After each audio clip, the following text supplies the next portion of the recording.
Amen. Gloire à Dieu. Bienvenue dans le ministère du réveil des nations qui marche sur deux jambes, la repentance et la sanctification. Amen.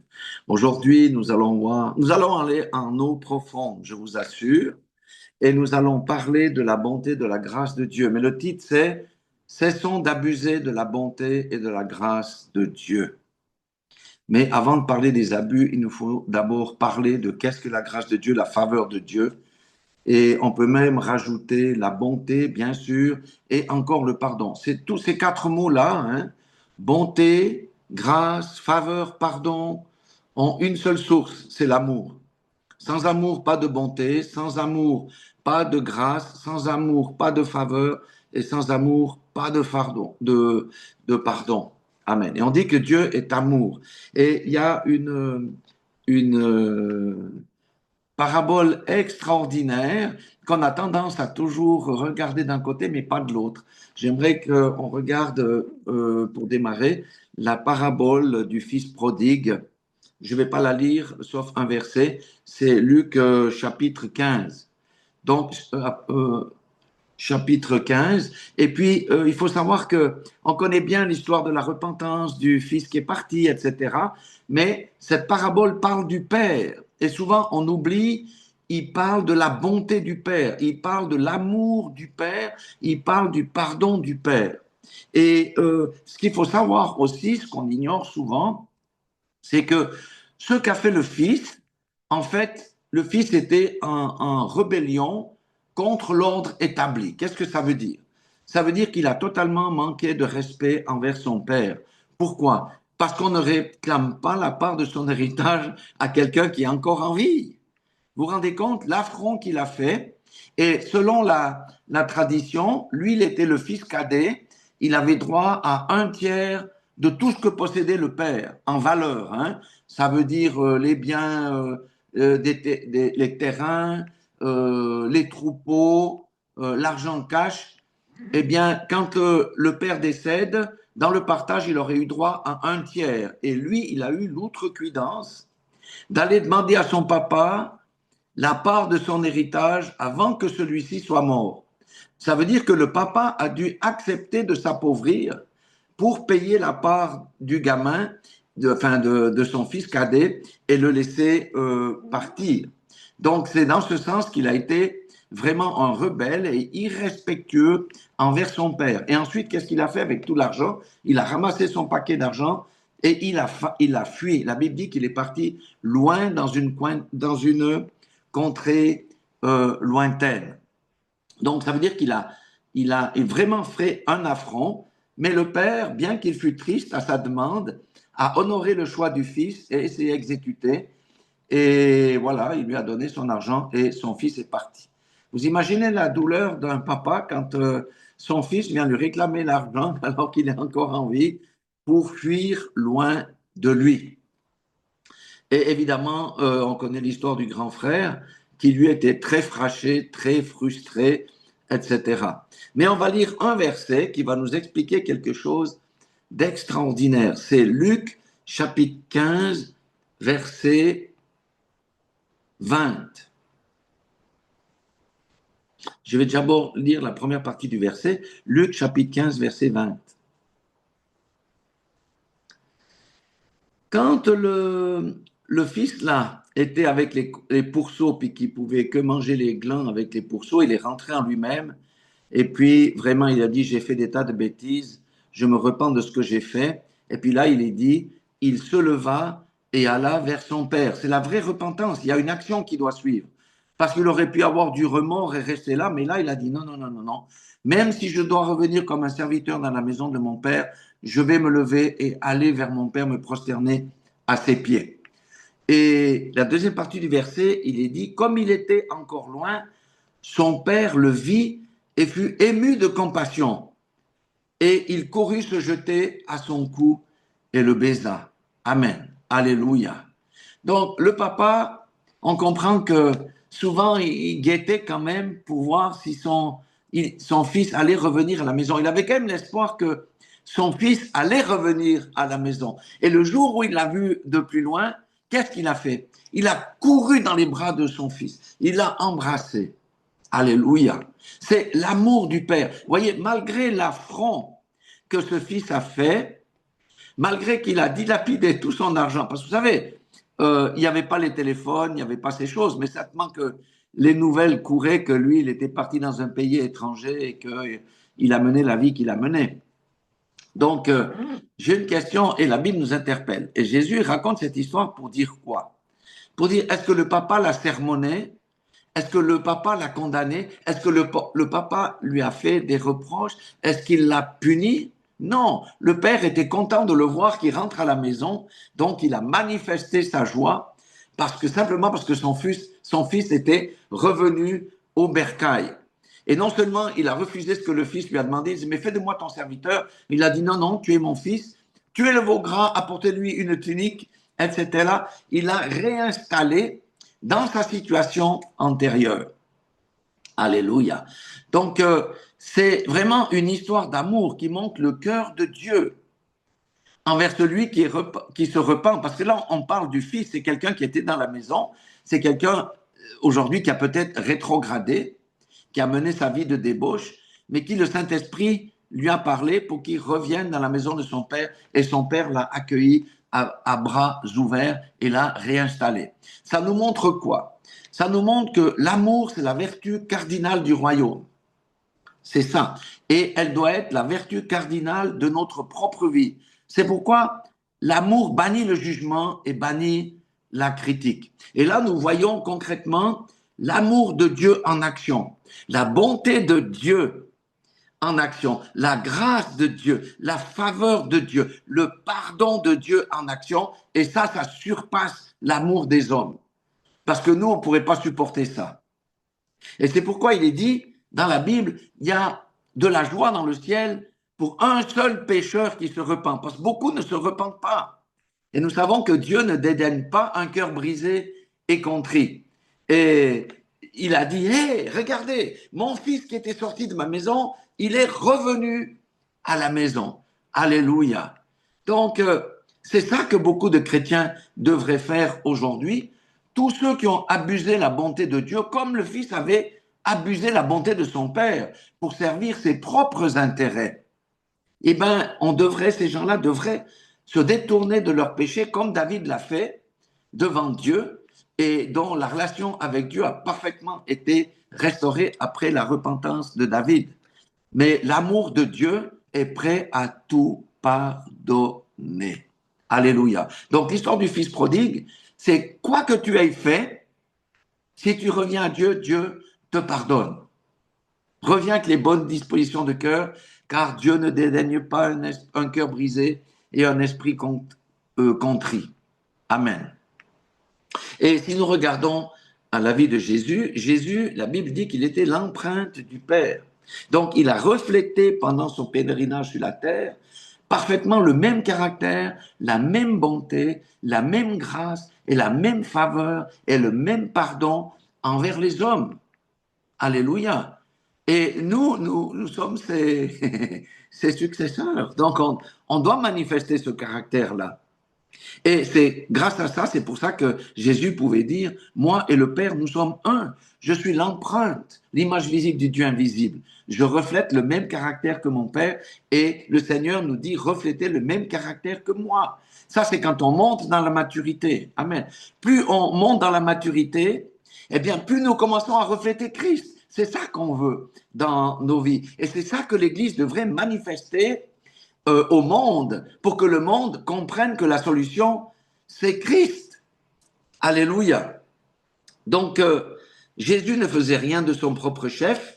Le Seigneur, Dieu Tout-Puissant, lui montrait ce qu'il devait faire et lui exécuter. C'est l'obéissance. Donc, la bonté de Dieu, on va dire la bonté, la grâce, la faveur de Dieu et le pardon sont exprimés de manière concrète au travers de la personne de Jésus. C'est pourquoi nous devons revenir aux paroles de Jésus. On a zappé un peu ça parce on a suivi des tas d'autres choses que les paroles de Jésus. Et dans ces temps de la fin, il faut revenir à Jésus, aux paroles de Jésus. Parce que Jésus avait une mission. Il n'est pas venu pour rien. Il avait une mission. Et on va lire Luc 4, 18 à 21. Et là, nous avons la mission de Jésus. Lui-même l'a reconnu et lui-même l'a annoncé aux Juifs. Luc 4, 18. C'est Jésus qui parle. Il dit, l'Esprit du Seigneur est sur moi, parce qu'il m'a oint pour annoncer une bonne nouvelle aux pauvres. La bonne nouvelle aux pauvres, c'est quoi? C'est que un royaume de justice et d'équité va venir et que les souffrances dans lesquelles ils sont ne font plus partie de ce royaume-là. Il m'a envoyé concrètement pour guérir ceux qui ont le cœur brisé, pour proclamer aux captifs la délivrance. C'est ceux qui sont dans les prisons spirituelles. Oui, ceux qui sont dans les prisons spirituelles, c'est pas dans les prisons physiques. Ceux qui ont besoin de délivrance, c'est ceux qui sont sous l'oppression de l'adversaire, qui sont dans des prisons telles que le non-pardon, etc. Et aux aveugles, le recouvrement de la vue pour proclamer aux captifs la délivrance, j'ai oublié. Et ensuite, pour publier une année de grâce du Seigneur. Et au verset 20, il dit, ensuite il roula le livre, le remit au serviteur et s'assit. Tous ceux qui se trouvaient dans la synagogue avaient les regards fixés sur lui. Et au verset 21, Jésus dit, alors il commença à leur dire, aujourd'hui cette parole de l'écriture que vous venez d'entendre est accomplie. Amen. On doit comprendre, ça c'est important, cette parole que vous venez d'entendre est accomplie. Jésus est venu pour accomplir toutes les prophéties qui ont été écrites à son sujet dans la loi et les prophètes. Donc Jésus avait complètement, parfaitement compris sa mission et il l'a annoncé. Et plus loin, Jésus, il est dit, je ne suis pas venu pour juger les gens, mais pour les sauver, pour les délivrer, pour les soulager, pour les restaurer. Amen. Si nous avons Jésus qui vit en nous, lui veut faire la même chose au travers de nous. Et comme nous sommes les dépositaires de sa grande commission, la grande commission, nous, on s'arrête simplement à aller faire des disciples. Mais il a aussi dit, et enseignez-leur tout ce que je vous ai prescrit. Et il dit aussi dans Marc ce qu'on doit faire.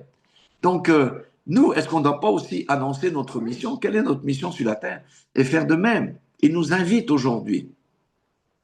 Et je vais vous donner quelques exemples de bonté, de la grâce et de la faveur qui ont été manifestées par Jésus-Christ. Rappelez-vous, le premier exemple, c'est dans Jean 8, 11, c'est la femme qui a été prise en flagrant délit d'adultère. Remarquez l'hypocrisie des pharisiens. Hein.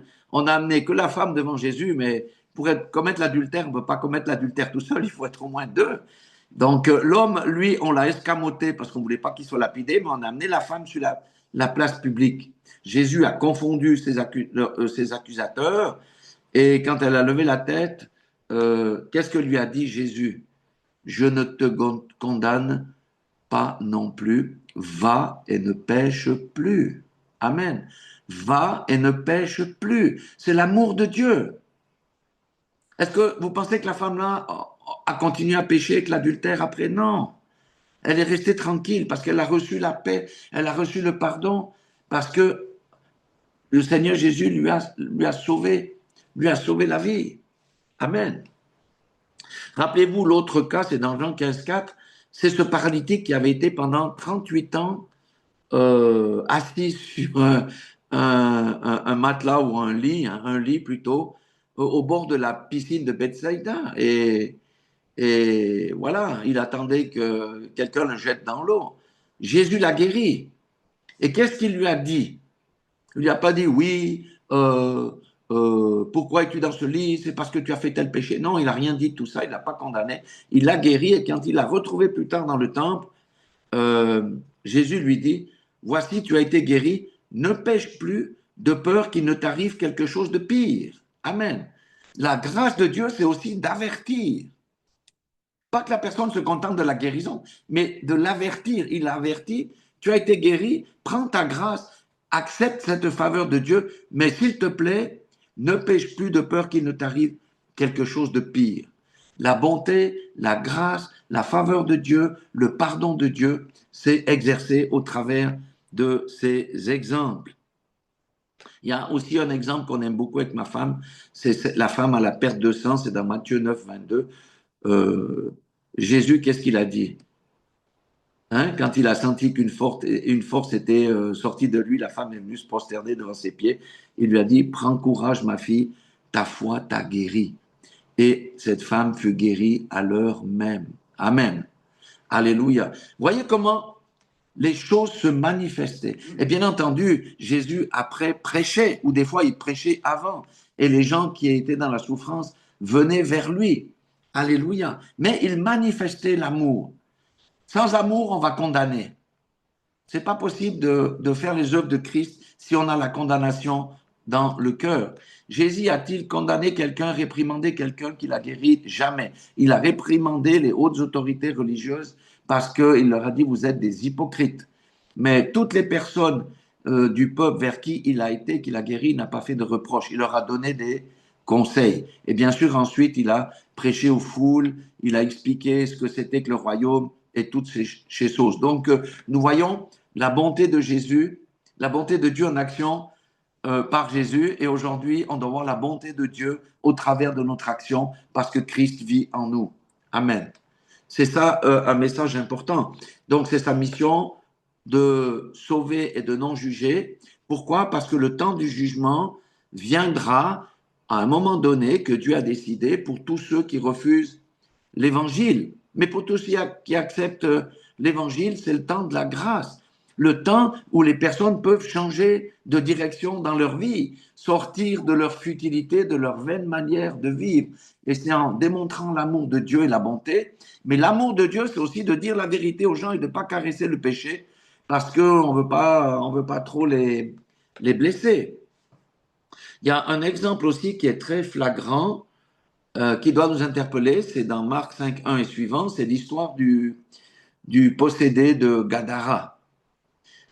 C'est Jésus qui est allé là-bas, hein, qui a traversé le lac avec ses disciples. Le diable n'avait pas voulu qu'ils aillent délivrer cette personne, mais Jésus est allé. Le diable a été vaincu, ils ont été délivrés la personne. Est-ce que celui qui était possédé par tant de démons, qui vivait dans les cimetières, qui se jetait par terre, qui se faisait du mal, est-ce qu'il pouvait appeler Jésus? Non, il ne pouvait pas appeler Jésus. Donc, Jésus est allé vers les rejetés, parce que les rejetés n'ont plus de force pour appeler qui que ce soit. C'est lui qui est allé vers les rejetés. Et il invite l'Église à aller vers eux. Amen. Et viendra le temps où nous irons vers tous les rejetés, parce que le Seigneur va nous joindre de puissance pour les délivrer de la puissance du malin et des ténèbres sous lesquelles ces personnes sont aujourd'hui. Mais pour ça, il faut avoir la foi que Jésus peut agir au travers de nous, comme il l'a fait à l'époque. Et puis, il faut se mettre disponible. Si tu n'es pas disponible pour Jésus, Jésus ne peut rien faire. Donc, il faut dire à Jésus, Jésus, je suis disponible.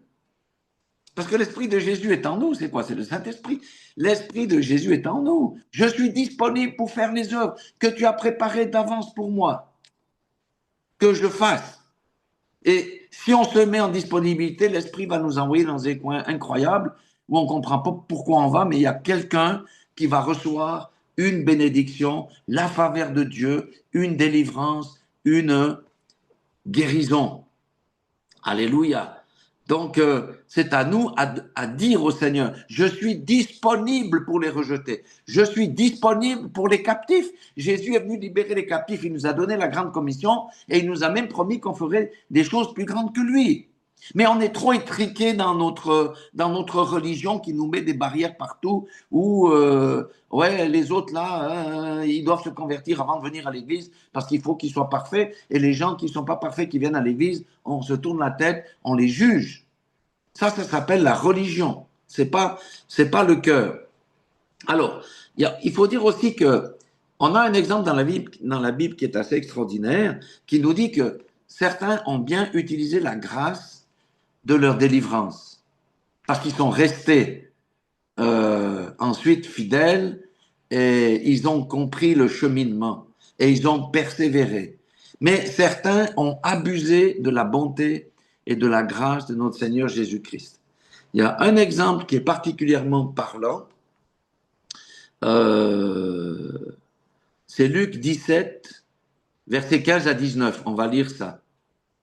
C'est l'histoire des 10 lépreux. Luc 17, 15 à 19.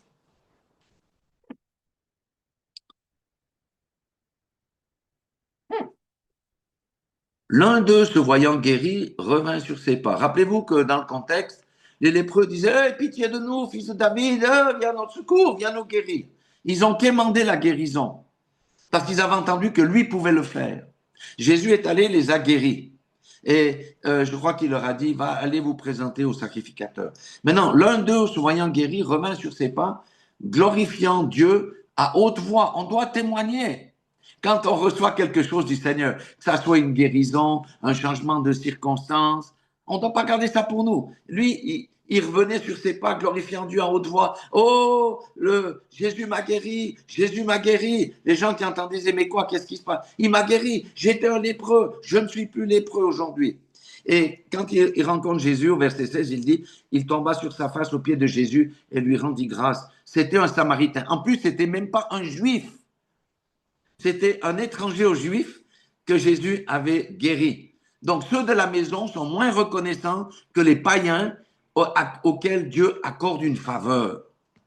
C'est pourquoi on doit toujours être reconnaissant et témoigner des bontés de Dieu dans nos vies. Et Jésus, prenant la parole, dit, les 10 n'ont-ils pas été guéris et les 9 autres, où sont-ils? Ne s'est-il trouvé que cet étranger pour revenir donner gloire à Dieu? Puis il lui dit une chose importante, lève-toi, va, ta foi t'a sauvé. Les autres ont pris la guérison, mais ils n'ont pas été sauvés. Ça doit nous interpeller. C'est ça, comment dire, abuser de la volonté, de la bonté de Dieu. C'est par exemple prier pour recevoir, quémander comme c'est lépreux les bienfaits de Dieu. Et puis lorsqu'ils arrivent, on tourne le on tourne le dos à Dieu lorsque l'exaucement des prières vient. C'est aussi promettre à Dieu quelque chose s'il exauce notre prière. Et puis on l'oublie dès que l'exaucement est arrivé. Combien de fois on peut faire ça? On fait la promesse d'un cœur sincère, mais après on oublie. Donc c'est pour ça que avec ma femme, on dit toujours qu'on doit s'examiner régulièrement pour voir si on est toujours en conformité dans notre marche avec ce que le Seigneur nous prescrit. Parce qu'il y a un prix à l'abus de la grâce de Dieu. Si on a abusé de la grâce de Dieu, on se repent, tout simplement, comme le fils prodigue. Et dans l'exemple ici des lépreux, vous voyez, les 9 autres ont eu la guérison, mais ils n'ont pas eu le salut. Qu'est-ce qui est plus important d'avoir? La guérison ou le salut? Le salut est plus important que la guérison. Donc, c'est ça. Donc, Dieu est bon, hein? Il fait pleuvoir sur les bons et sur les méchants, sur les justes et les injustes.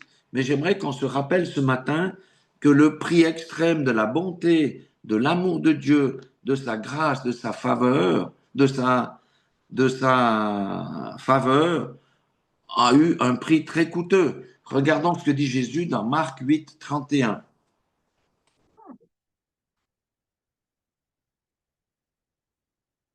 Et les disciples ont été très surpris d'entendre ces choses-là. Ils n'ont pas compris, ils n'ont pas cru au début.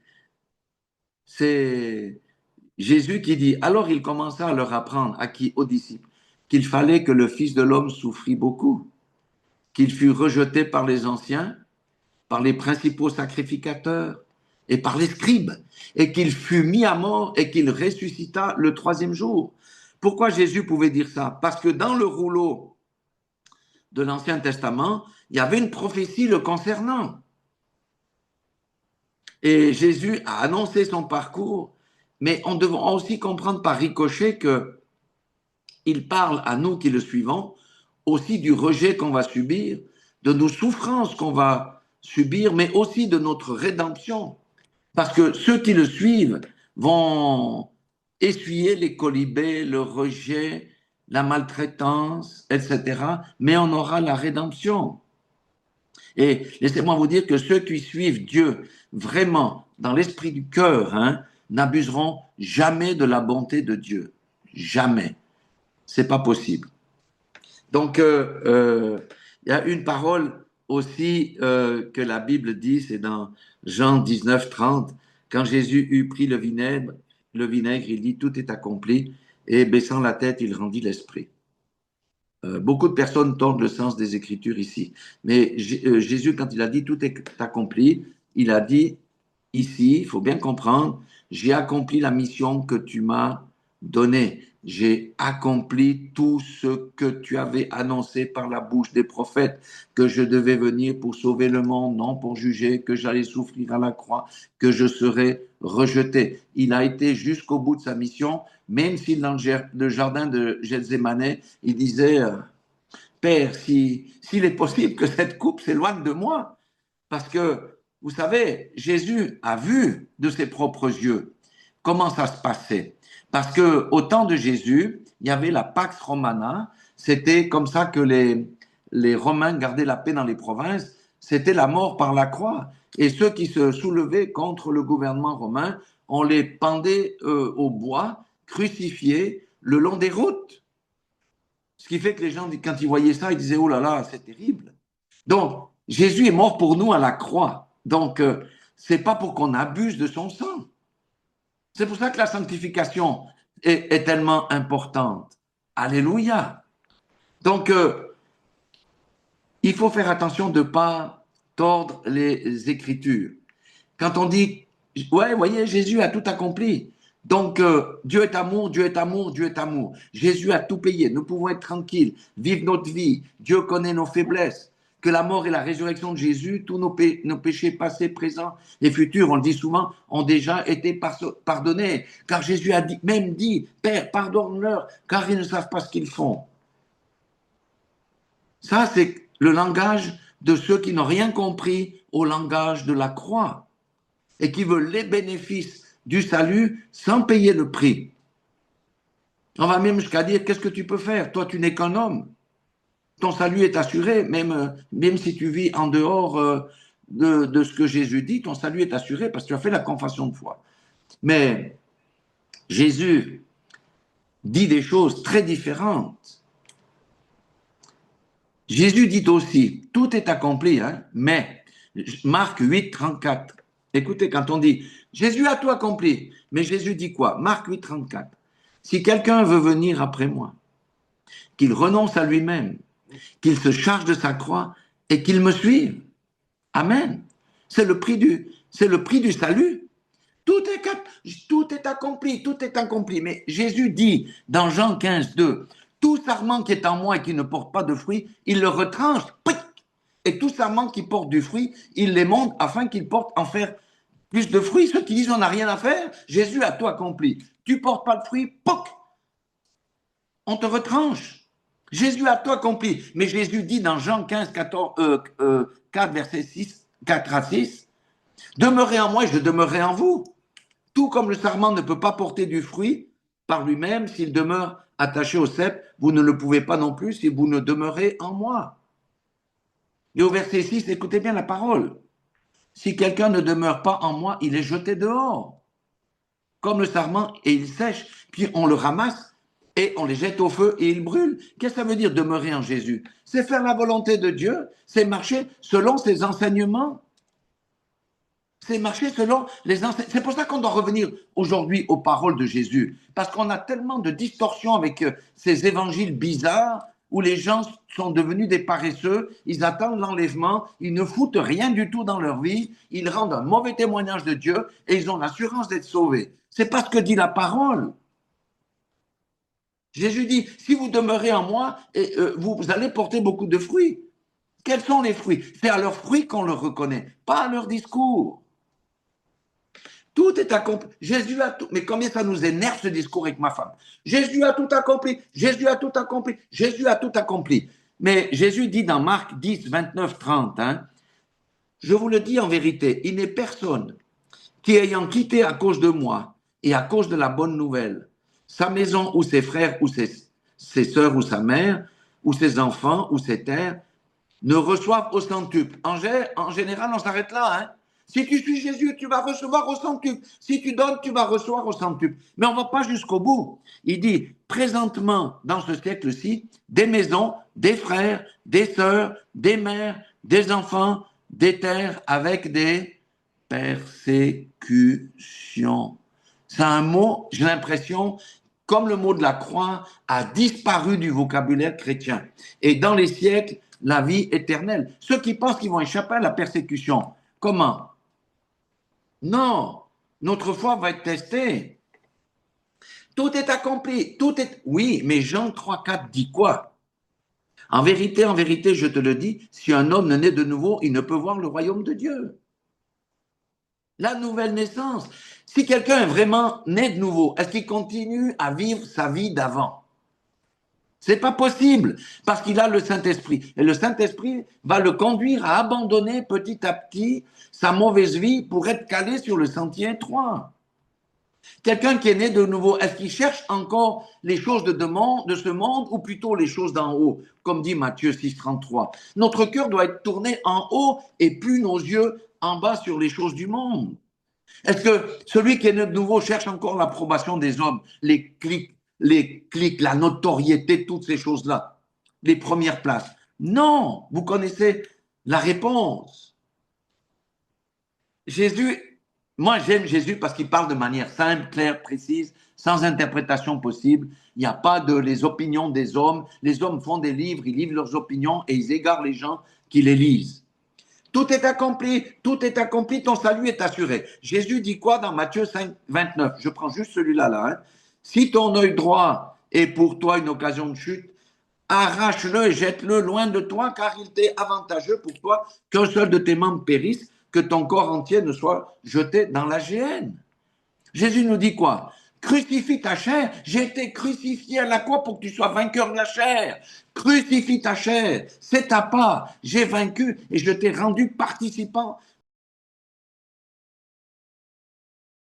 de ma victoire. Comment quelqu'un qui ne veut pas crucifier sa chair va-t-il entrer dans le royaume des cieux? Jamais. C'est pas possible. Tout est accompli, tout est accompli. Matthieu 10, 28, Jésus dit, ne craignez pas ceux qui tuent le corps et qui ne peuvent tuer l'âme. Craignez plutôt celui, c'est qui celui? C'est le jugement de Jésus, c'est Dieu le Père. Celui qui peut faire périr l'âme et le corps où? Dans la géhenne. Jésus parle de la géhenne. Parce que la géhenne, les gens comprenaient ce que c'était. C'était là où on mettait tous les rebuts de la cité de Jérusalem, les cadavres des animaux, même les cadavres de ceux qui avaient été condamnés à l'exil et tout ça, ils étaient là-bas dedans. C'était le feu qui ne s'éteint point avec le ver qui ne meurt point. Et Jésus parle dans l'Apocalypse, la géhenne, c'est quoi? C'est le lac de feu. Et la Bible dit que le lac de feu, c'est la seconde mort. Et là, il n'y a plus de résurrection possible. Vous voyez, les paroles de Jésus sont claires. Mais pourquoi on s'éloigne? Jésus a dit encore plusieurs choses. Je sais, j'embête pas, mais je vous dis ce que l'Esprit me dit. Tous ceux qui disent tout est accompli, tout est accompli. Matthieu 5, 20. Jésus dit, car si votre justice ne surpasse celle des scribes et des pharisiens, vous n'entrerez point dans le royaume des cieux. Ça veut dire quoi? Dieu ne juge pas selon les apparences, mais selon le cœur. Ne soyez pas des religieux. Moi, je suis au-dessus des autres. Moi, je paye ma dîme. Moi, je vais à l'église tous les jours, etc. Mais ton cœur est pourri et tu n'accomplis pas la justice de Dieu envers la veuve, le pauvre et l'orphelin, et tu ne produis pas les œuvres dignes de la repentance que Jean avait déjà prêché. Jean avait dit aux pharisiens, race de vipères, qui vous a appris à fuir la colère à venir? Parce qu'à l'époque, même Jean, Jésus et tous les autres pensaient que le royaume allait venir tout de suite. Et avec le royaume vient le jugement des impies et de ceux qui ont refusé Christ. Et Jean-Baptiste avait dit, des œuvres dignes de repentance. Quelles sont les œuvres dignes de repentance? C'est celles que le Père a préparées d'avance pour que nous les pratiquions. Nous n'avons pas été mis sur cette terre, nous n'avons pas eu le salut pour manifester la même vie qu'on avait et ne rien faire. Les paresseux n'entreront pas dans le royaume des cieux. Vous voyez?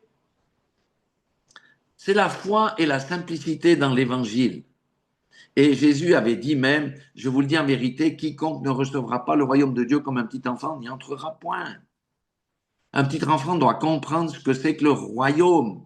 Il ne doit pas comprendre les doctrines des zones qui sont tellement compliquées qu'on on comprend rien parce qu'il y a de la philosophie qui est venue se mêler là-dedans. Il faut laisser ces choses-là. C'est la foi d'un petit enfant et le petit enfant croit les paroles de Jésus. Amen. Parce que les paroles de Jésus ne sont pas compliquées. Mais Jésus, il a dit aussi, c'est pas pour nous condamner parce que l'amour de Dieu est tellement grand. Non seulement Jésus a sacrifié sa vie pour qu'aucun ne périsse, mais que tout le monde ait la vie éternelle, et la patience de Dieu est tellement grande dans sa bonté qu'il voudrait que tous se repentent et viennent à la connaissance parfaite de Dieu et qu'aucun d'entre eux ne périsse. Mais Jésus a dit des paroles effrayantes. Hein? Tout est accompli. Tout est accompli. Jésus dit, or, dans ça doit être, je n'ai pas noté le verset, Jean 5, 35, 36, 34 à 36, quelque chose comme ça. Or, l'esclave ne demeure pas toujours dans la maison. Le fils y demeure toujours. Hein? Ça veut dire que dans la maison de Dieu, aujourd'hui, il y a des esclaves et il y a les fils. Les fils sont ceux qui vont demeurer toujours et les esclaves seront jetés dehors.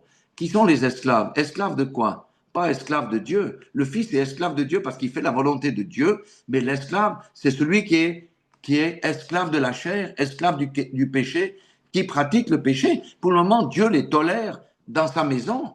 Ce sont les vases à usage vil. Les tièdes qui va vomir de sa bouche. C'est ça les esclaves. Donc, si ça nous secoue pas un petit peu la tête, mais quel évangile on a entendu? Jésus a dit dans Luc 18, 8, deuxième partie du verset, mais quand le Fils, j'aime beaucoup ce verset-là, parce que je me dis, mais est-ce que je suis dans, j'ai vraiment la foi, mais quand le Fils de l'homme viendra, trouvera-t-il la foi sur la terre? Malgré on est quoi, plus de 2 milliards de chrétiens, trouvera-t-il la foi sur la terre? La foi en quoi? Hein? La foi de mettre en pratique tout ce que Jésus a dit, qu'on ferait des miracles plus grands que lui, que nous avons, etc., etc. C'est pas juste la foi que croire Jésus est le Fils de Dieu, ça les démons le croient. La foi, c'est faire confiance à Dieu, être loyal dans l'alliance que j'ai avec lui et obéir à sa parole. Et puis, Matthieu 24, 12, il dit, et parce que l'iniquité se sera accrue, la charité du plus grand nombre se refroidira ou l'amour du plus grand nombre se refroidira. Le plus grand nombre, ça veut dire que c'est plus de 50%, au minimum. Ça doit nous interpeller. Est-ce que je marche dans l'amour? Est-ce que j'ai une vie propre? Est-ce que j'ai une vie transparente? Dieu est bon, mais comme je dis toujours, Dieu n'est pas bonbon. Est-ce que tu sèmes, tu le récoltes? On peut jouir de la bonté de Dieu, comme dans le psaume 23 de David. On peut jouir de sa protection, de sa faveur, mais il faut rester dans la grâce de Dieu. Ça veut dire qu'il ne faut pas se mettre sur le jugement. Il faut pratiquer les œuvres de la justice, la droiture et de l'intégrité, pas les 613 commandements de la loi. Ça n'a rien à voir. C'est l'amour. La bonté de Dieu. Dieu est bon qu'il distribue ses dons. Qui demande et distribue ses dons, mais il dit aussi, ceux qui me disent Seigneur, Seigneur, n'entreront pas tous dans le royaume des cieux, mais seul celui qui fait la volonté de mon Père qui est dans les cieux. Pourquoi on ne prêche pas là-dessus? Oh, j'ai le don de guérison, j'ai guéri, j'ai guéri. Qui t'a donné le don de guérison? Plutôt que de chercher le don de guérison que tu veux exploiter pour tes propres intérêts, cherche la source qui te donnera le don adapté à toi. Amen. Vous voyez, on peut la croix à deux battants, hein. On ne peut pas prêcher que la bénédiction, la bénédiction, la bénédiction, fais ce qu'il te veut. Jésus a tout payé, Jésus a tout accompli. On doit dire aussi ce que ça a avec, la persécution, la crucifixion de la chair, oui, les luttes, parce que quand on marche vraiment selon la parole de Dieu, l'ennemi se lève contre toi et ta famille, contre tes enfants. Et la Bible dit même que seul celui qui persévérera jusqu'à la fin sera sauvé. Et celui qui persévère, c'est celui qui est enraciné dans la parole. Ce n'est pas celui qui lit des livres. Les livres aujourd'hui, il faut faire attention. On doit être enraciné dans la parole. C'est pourquoi le Seigneur dit, revenez aux paroles de mon fils, parce que dans les derniers temps, j'ai parlé par mon fils. Il n'a pas dit, j'ai parlé par les hommes de Dieu qui écrivent des livres. Et certains nous égarent. Et après, les gens sont tout confus dans la tête.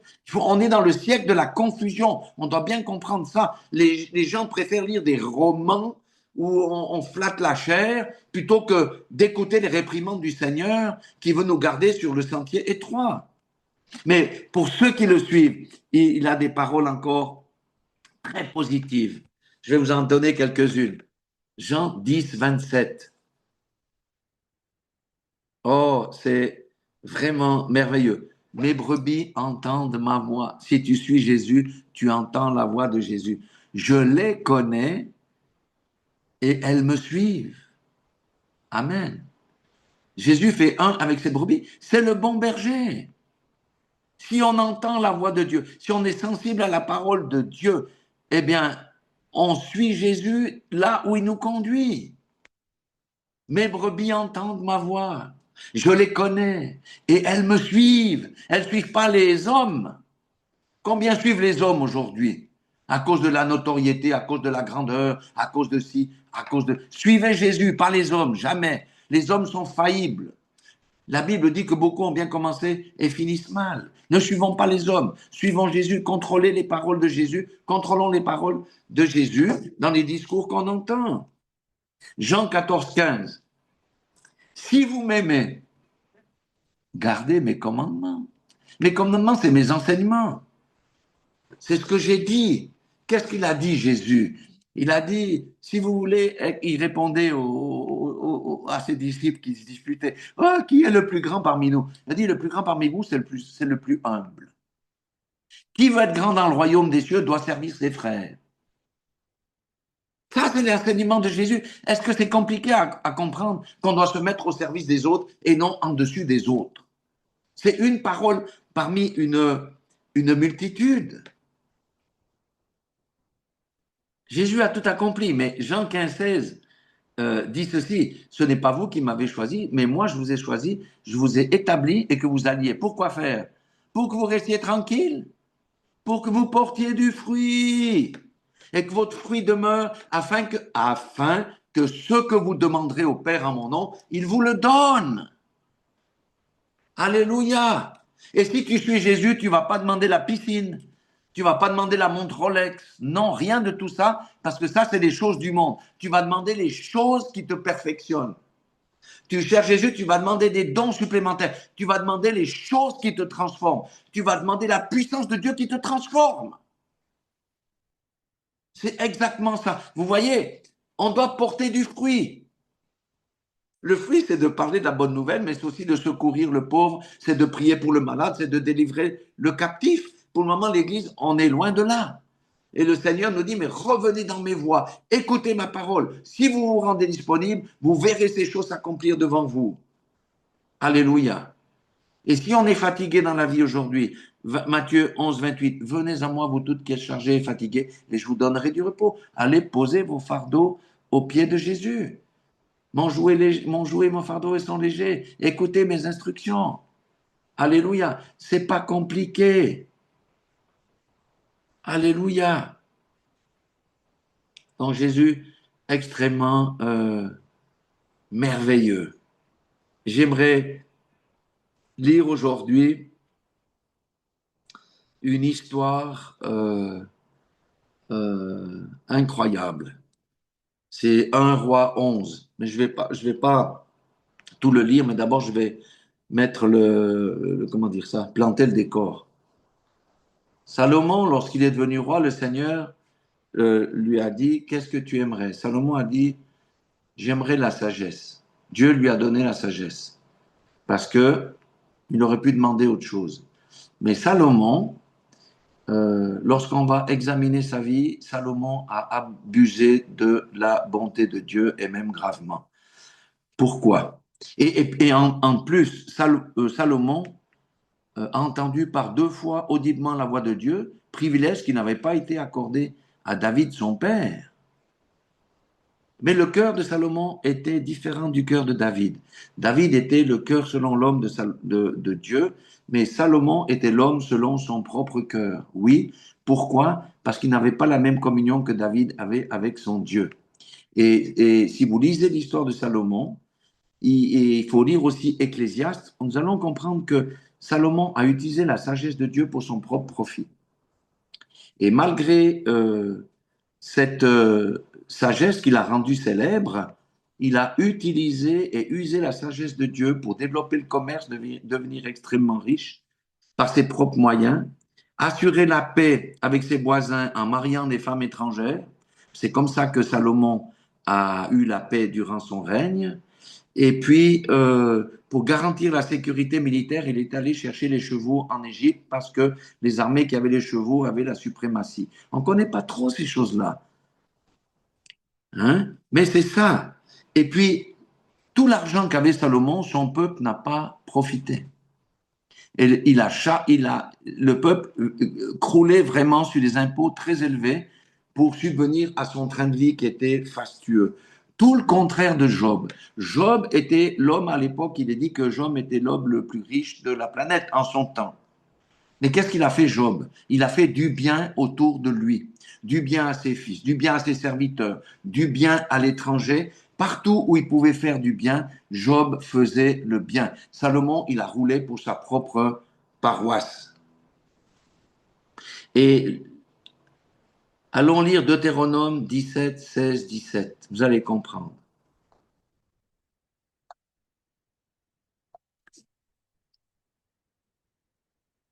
Deutéronome 17, 16, 17. Dieu avait parlé, puisqu'il a dit, puisque vous me refusez, vous voulez un roi, il a mis en garde. Deutéronome chapitre 17, versets 16 à 17. Mais que ce roi-là, hein, qui n'ait pas un grand nombre de chevaux et qu'il ne ramène pas le peuple en Égypte pour avoir beaucoup de chevaux. Car l'Éternel vous a dit, vous ne retournerez plus par ce chemin-là. Or, on sait que Salomon est allé chercher les chevaux en Égypte pour assurer sa sécurité. Pourquoi? Parce qu'il n'avait pas assez de confiance en Dieu. Verset 17, qu'il n'ait pas un grand nombre de femmes afin que son cœur ne se détourne point et qu'il ne se fasse pas de grands amas d'argent et d'or. Il avait la passion des femmes, ça, il a hérité aussi de David, mais David après s'est calmé. Hein. Et Salomon a fait des calculs et il avait vraiment l'amour de l'argent aussi. Résultat, comment ça a fini pour Salomon? Salomon est devenu un rétrograde. Il a très mal fini sa vie et il s'était détaché de Dieu. La Bible le dit. Et lorsqu'il a écrit l'Ecclésiaste, si vous lisez l'Ecclésiaste, tout le monde dit, mais c'est déprimant ce livre. Ben oui, ce livre a été écrit par un homme, Salomon en l'occurrence, qui était complètement déprimé, vidé. Pourquoi? Parce qu'il a reconnu la vanité de toutes ses œuvres. Il a dit, j'ai construit de grands édifices, j'ai fait de grandes écuries, j'ai fait de grands palais, j'ai épousé des tas de femmes, mais ma vie n'a pas de sens. Pourquoi? Il a eu tout ce que son cœur désirait. Et il a tout dit, tout ça, c'est vanité des vanités, mais il n'a pas eu la satisfaction de travailler pour le Seigneur. C'est ça que j'ai compris, que le Seigneur m'a révélé cette semaine. Salomon était triste et déprimé parce qu'il a servi ses intérêts et il n'a pas eu la satisfaction de travailler pour le Seigneur. Et il a échappé aux récompenses du fidèle serviteur. C'est un exemple qui doit nous parler. Il a utilisé la grâce du Seigneur pour faire sa propre volonté, courir après ses propres désirs et ses passions. Et le Seigneur, Jésus lui-même, nous a parlé de la parabole des mines et des talents et du sarment qui ne produit rien. Dieu demandera des comptes. Qu'est-ce qu'on a fait avec les grâces et la bonté que je t'ai données? Qu'est-ce que tu as fait? Tous les serviteurs et les servantes, le Seigneur va dire, mais pasteur Boaz, mais tu as fait quoi? Ben, j'espère qu'on aura quand même quelque chose à dire. Sinon, la bouche va être fermée. Dieu demandera des comptes à tous les serviteurs et les servantes qui ont abusé de sa bonté. J'aimerais pas être dans ce cas-là. Abuser de leur position, de leur autorité pour leur propre profit, pour se construire un nom. Tout ça en utilisant les dons de Dieu. Celui qui n'a rien produit, qu'est-ce qu'il a fait? Qu'est-ce qu'il a dit? Il a dit, jetez-le dehors là où il y a des pleurs et des grincements de dents. Paresse, négligence de l'œuvre de Dieu, considérer sur ses propres intérêts, focaliser sur ses propres intérêts, non ceux du royaume, utiliser les hommes pour développer son propre royaume et tout ça. Ils ont utilisé les bienfaits de Dieu pour être applaudis des hommes et récolter les honneurs personnels. Ça, Dieu est contre. On doit revenir dans l'humilité et chacun de nous doit se regarder. Qu'est-ce que je vais dire quand le Seigneur va me dire, je t'ai donné les dons, qu'est-ce que tu as fait? C'est encore temps. On est encore dans le temps de la grâce. C'est encore temps pour rattraper le temps perdu. Même si on n'a pas été bien dans les années précédentes, il nous reste encore du temps pour nous rattraper, fixer les yeux sur Jésus, se rendre disponible pour Dieu. Dire, qu'est-ce que tu veux que je fasse? Je me rends disponible. Il y a tellement... Nous, on voit quand on est sur le terrain, on entend des choses, on a envie de s'arracher les cheveux tellement il y a de souffrance. Eh non, on veut remplir les églises pour avoir le plus de monde dans les églises. C'est pas ça que Jésus nous a commandé de faire. Allez délivrer les captifs, allez leur donner la bonne nouvelle, allez parler de mon amour, manifestez-leur la bonté. C'est ça. On doit revenir aux paroles et à la simplicité de Jésus. Et je répète, on doit revenir aux paroles de Jésus. Arrêtons les doctrines des hommes, parce que Dieu, sur la transfiguration, lors de la transfiguration, il avait dit, hein, il y avait Pierre, Jacques et Jean, il a dit, celui-ci est mon fils bien-aimé, en qui j'ai mis toute mon affection. Écoutez-le. Il y avait Moïse et Élie. Il a dit, c'est fini, le temps d'Élie, le temps de Moïse, c'est terminé. Arrêtez avec le Shabbat et toutes vos histoires-là, c'est terminé. On a un changement de régime. Le régime, c'est le régime de l'amour. 2 commandements. Mets Dieu à la première place. Aime ton Dieu de toute ta force, toute ta pensée, toute ton âme, et aime ton prochain comme toi-même. Tout le reste là, laissez de côté. Les pharisiens respectaient la loi. Hein. J'ai 150 brins d'aneth, je vais mettre 15, le 10% pour donner au temple. Mais c'est fini ça. Le Seigneur veut nos vies, veut la consécration. Il veut qu'on exprime ce qu'il a dans le cœur. On doit suivre la voie de l'esprit. Suivre les livres des hommes ne vous mène à rien, ça vous remplit la tête pour rien. Le Seigneur nous invite à marcher dans les pas de Jésus, à crucifier la chair. C'est un chemin difficile, avec des persécutions, mais c'est un chemin dans la victoire. Et nous recevrons une couronne merveilleuse, avec en prime l'héritage de la terre en tant que co-héritier de Christ, parce que Christ reviendra pendant 1000 ans pour régner où? Sur la terre. Et il va nous utiliser, parce qu'il y a encore des milliards de personnes qui n'ont jamais entendu parler de Jésus, tous les hindous, tout ça. Quand il va venir mettre de l'ordre sur la terre, là, hein, c'est ça la bonne nouvelle, les anciens gouvernements mondiaux, là, il n'y en a plus un qui va subsister, c'est le gouvernement de Christ depuis Jérusalem. Alléluia. Et si tu fais partie de ces élus, tu passeras par la résurrection et tu reviendras régner avec Christ. Et tu seras utile pour le royaume. Alléluia. Nous ne sommes pas appelés à aller flotter sur un nuage à jouer de la harpe. Alléluia. Du reste, il faut qu'Abraham rentre dans son héritage qui était où? Sur la terre. Il faut que les doux héritent de quoi? De la terre, comme dit la parole de Dieu. Je pense que la terre sera restaurée. Comment on sait? Je ne sais pas comment. Mais donc, aujourd'hui, c'est si vous entendez ma voix, n'endurcissez pas vos cœurs comme a fait Israël. Israël, ils ont durci le cœur. Le temple a été détruit. Toute la loi, c'est fini, tu ne peux plus rien faire. Il a éradiqué la loi en l'an 70. Le temple a été détruit. Tout a été détruit. Il n'y a rien qui a subsisté du tout. Et ils ont été dispersés parmi les nations. C'était le peuple que Dieu avait choisi pour transformer les nations. Mais ils ont durci le coup. Et aujourd'hui, on entend la vraie parole de Dieu qui vise à nous transformer. Et Dieu nous a donné les moyens pour être une influence dans notre monde autour de nous. Et qu'est-ce qu'on fait? Il faut écouter les avertissements du Seigneur. Parce que celui qui n'a pas une... Je discutais avec un frère cette semaine.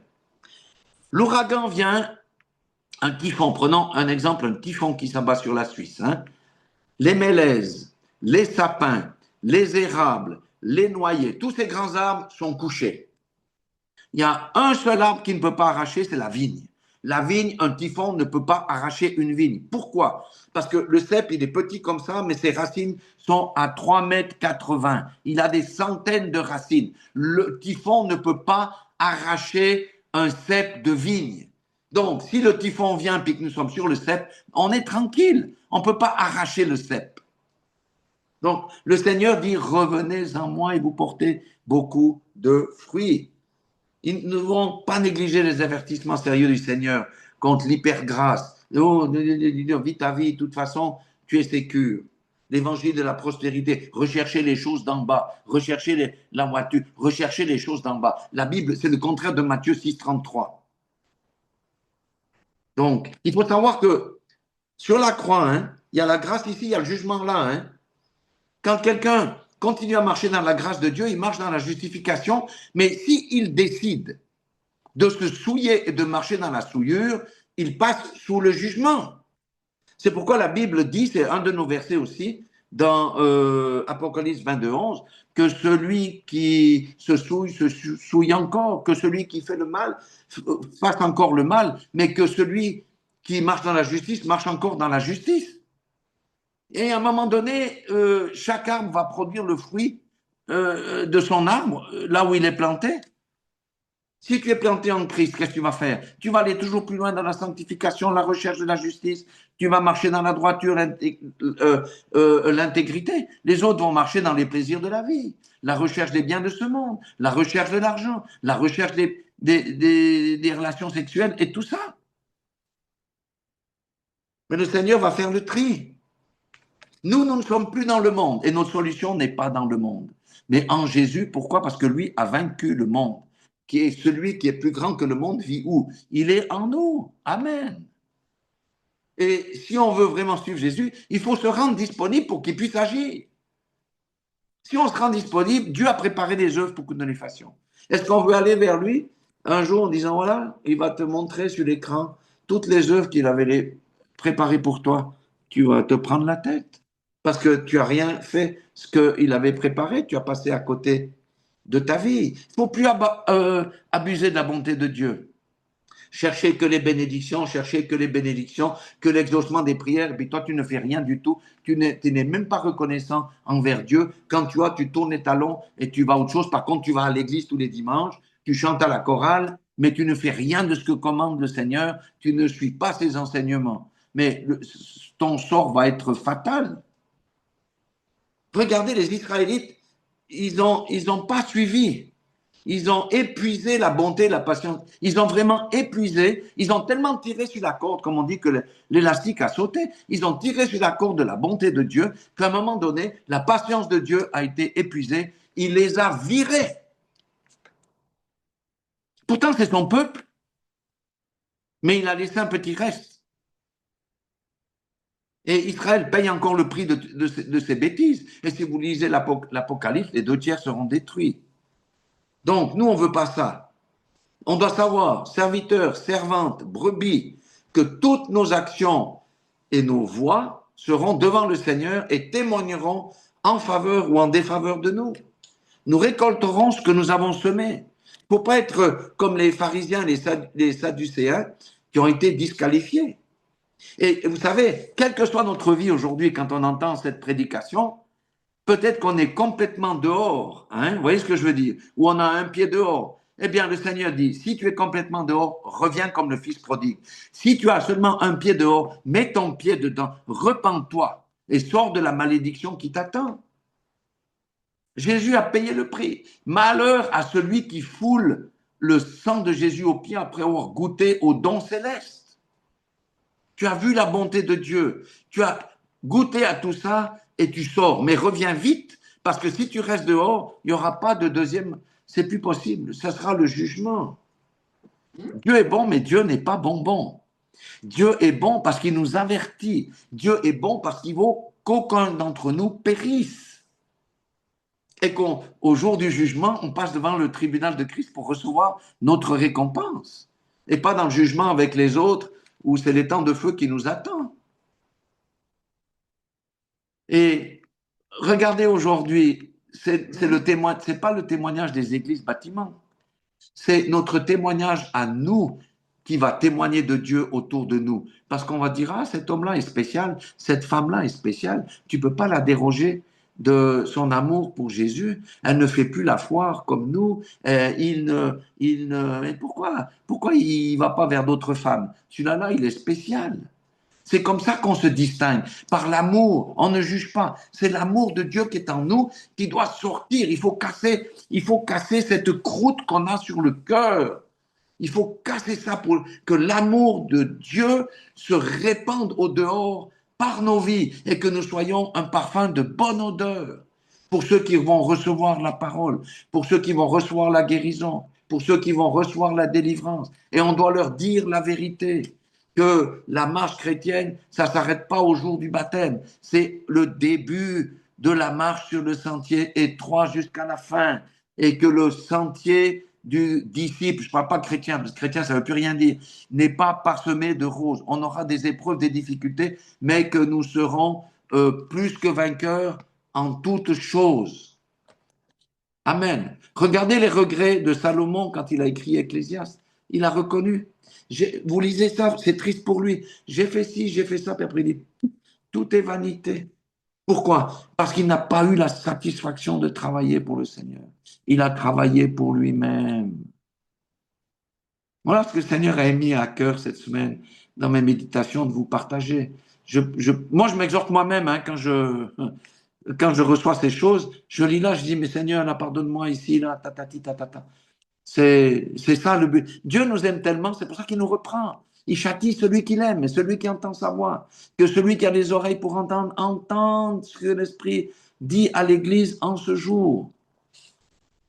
Voilà, soyez tous bénis, vraiment rafraîchis, sortez de la culpabilité, revenez dans la voie droite, revenez au Seigneur.